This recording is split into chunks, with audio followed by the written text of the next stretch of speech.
BBMP news 9 ಗೆ ಸ್ವಾಗತ. ಮೊದಲಿಗೆ ಮುಖ್ಯಾಂಶಗಳು. ರವಿಕುಮಾರ್ ಅವ್ರ ನಾಯಿ, ರವಿಕುಮಾರ್ ಅವ್ರ ಕೋತಿ, ರವಿಕುಮಾರ್ ಅವ್ರ ರೇಬೀಸ್ ಬಂದಿದೆ ಅಂತಿದ್ರು.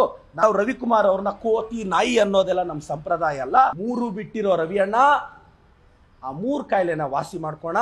ಕಾರಣವೇ ಇಲ್ಲದೆ ಬೊಗಳುವ ನಾಯಿಯನ್ನ ವಿಧಾನ ಪರಿಷತ್ತಿಗೆ ಹೇಗೆ ಕಳಿಸಿಕೊಟ್ಟರಿ ಎಂದು ಜನ ಕೇಳ್ತಿದ್ದಾರೆ. ಒಂದು IAS ಅಧಿಕಾರಿಯಾಗಿ ರಾಜ್ಯದ ಜವಾಬ್ದಾರಿಯನ್ನು ನಿಭಾಯಿಸೋದು ನೀನು ಬೊಗಳದಷ್ಟು ಈಸಿ ಅಲ್ಲ ರವಿಯಣ್ಣ. ಶಾಲಿನಿ ರಜನೀಶ್ ಮೇಡಮ್ ಅವ್ರ ಬಗ್ಗೆ ರಾಜ್ಯನೇ ಅಲ್ಲ ದೇಶವೇ ಗೌರವಿಸುವ ಮಹಿಳಾ ಅಧಿಕಾರಿ ಅವರು. 1989 IAS ಮಹಿಳಾ ಟಾಪರ್ ಅವರು ರೂರಲ್ ಡೆವಲಪ್ಮೆಂಟಲ್ಲಿ PhD ಮಾಡಿದ್ದಾರೆ. ಸೈಕಾಲಜಿಯಲ್ಲಿ ಗೋಲ್ಡ್ ಮೆಡಲಿಸ್ಟು. MBAನ ಆಸ್ಟ್ರೇಲಿಯಾದಿಂದ ಮುಗಿಸ್ತಾರೆ. ಅಷ್ಟೇ ಅಲ್ಲ, ಕರ್ನಾಟಕಕ್ಕೆ ಬಂದ ನಂತರ ಅವರು 13 ಪುಸ್ತಕ ಬರೀತಾರೆ. ಅದರಲ್ಲಿ 8 ಪುಸ್ತಕ ಇಂಗ್ಲೀಷಲ್ಲಿದೆ, 5 ಪುಸ್ತಕ ಕನ್ನಡದಲ್ಲಿದೆ. ಚೀಫ್ ಸೆಕ್ರೆಟರಿ ಆಗಿ ಅವರ ಸೇವೆ ನಮ್ಮ ನಾಡಿಗೆ ಅದ್ಭುತವಾದ ಕೊಡುಗೆ ಕೊಡ್ತಿದ್ದಾರೆ. ಮಹಿಳಾ ಅಧಿಕಾರಿ ಬಗ್ಗೆ MLC ರವಿಕುಮಾರ್ ಅವರು ಮಾತನಾಡಿರೋ ಮಾತನ್ನು ನಾನು ಖಂಡಿಸ್ತೀನಿ. ನಾನು MLC ರವಿಕುಮಾರ್ ಅವ್ರ ಬಿಹೇವಿಯರ್ ನೋಡ್ತಿದ್ರೆ, ನಾನು ಬಯಾಲಜಿ ಟೀಚರ್ ಆಗಿ MLC ರವಿಕುಮಾರ್ ಅವ್ರಿಗೆ ನಾಯಿಗೆ ಬರುವ 3 ಕಾಯಿಲೆಗಳಿಗೆ ಬಂದಿದೆ ಅಂತ ನನಗೆ ಅನಿಸ್ತಿದೆ.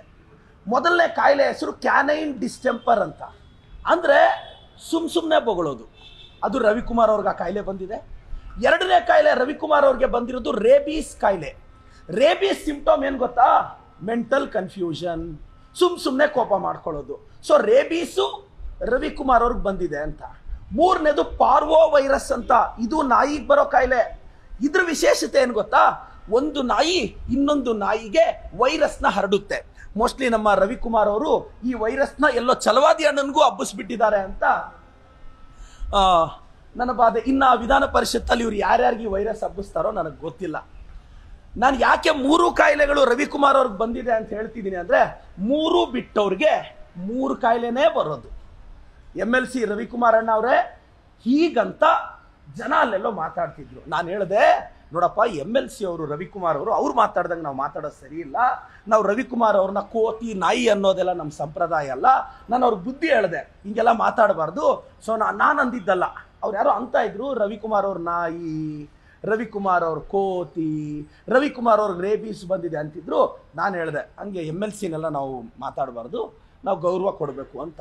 ನಾನು ರವಿ ಅಣ್ಣನಿಗೆ ಗೌರವದಿಂದ, ಅಣ್ಣ 3 ಬಿಟ್ಟಿರೋ ರವಿ ಅಣ್ಣ ಆ 3 ಕಾಯಿಲೆನ ವಾಸಿ ಮಾಡ್ಕೋಣ. BJP ಅವ್ರಿಗೆ ಕೇಳಕ್ಕೆ ಬಯಸ್ತೀನಿ, ಕಾರಣವೇ ಇಲ್ಲದೆ ಬೊಗಳುವ ನಾಯಿಯನ್ನ ವಿಧಾನ ಪರಿಷತ್ತಿಗೆ ಹೇಗೆ ಕಳಿಸಿಕೊಟ್ಟರಿ ಎಂದು ಜನ ಕೇಳ್ತಿದ್ದಾರೆ, ಅದಕ್ಕೆ ಉತ್ತರ ಹೇಳಿ ಅಂತ ಬಯಸ್ತೀನಿ. ಇನ್ನೊಂದು ವಿಚಾರ, BJP ಅವ್ರಿಗೆ ಸೋಷಿಯಲಿಸಮ್ ಸೆಕ್ಯುಲರಿಸಮ್ ಪದದ ಬಗ್ಗೆ ಅವ್ರು ಪದೇ ಚರ್ಚೆ ಮಾಡ್ತಿದ್ದಾರೆ.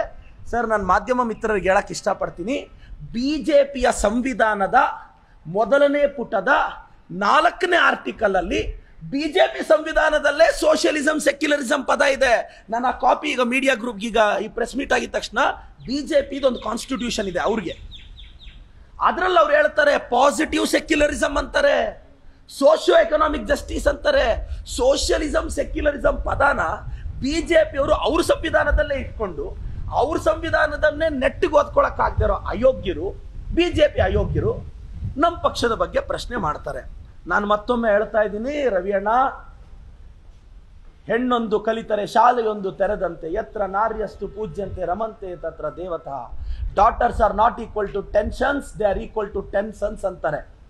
ಒಂದು ಹೆಣ್ಣು ತಾಯಿಯಾಗಿ, ಮಡದಿಯಾಗಿ, ಅಕ್ಕನಾಗಿ, ತಂಗಿಯಾಗಿ ತನ್ನ ಪಾತ್ರವನ್ನು ನಿಭಾಯಿಸೋದ್ರ ಜೊತೆಗೆ ಒಂದು IAS ಅಧಿಕಾರಿಯಾಗಿ ರಾಜ್ಯದ ಜವಾಬ್ದಾರಿಯನ್ನು ನಿಭಾಯಿಸೋದು ನೀನು ಬೊಗಳದಷ್ಟು ಈಸಿ ಅಲ್ಲ ರವಿಯಣ್ಣ. ದಯವಿಟ್ಟು ಅಧಿಕಾರಿಗಳಿಗೆ ಗೌರವ ಕೊಡಿ. ನಾನು ಕರ್ನಾಟಕದ IAS ಅಧಿಕಾರಿಗಳ ಜೊತೆ ನಾನು ಗಟ್ಟಿಯಾಗಿ ನಿಲ್ಲುತ್ತಿದ್ದೇನೆ.